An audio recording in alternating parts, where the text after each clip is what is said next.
اور یہ کہ وہی دولت مند بناتا اور وہی مفلس کرتا ہے، اور یہ کہ وہی شیرا نامی تارے کا بھی مالک ہے، اور یہ کہ اسی نے عاد اول کو ہلاک کر ڈالا اور سمود کو بھی، غرض کسی کو باقی نہ چھوڑا، اور ان سے پہلے قوم نوح کو بھی۔ کچھ شک نہیں کہ وہ لوگ بڑے ہی ظالم اور بڑے ہی سرکش تھے، اور اسی نے الٹی ہوئی بستیوں کو دے پٹکا، پھر ان پر جو چیز چھا گئی سو چھا گئی۔ تو اے انسان، تو اپنے پروردگار کی کون کون سی نعمت پر جھگڑے گا؟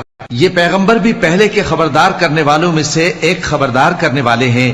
آنے والی یعنی قیامت قریب آ پہنچی، اس دن کی تکلیفوں کو اللہ کے سوا کوئی دور نہیں کر سکے گا۔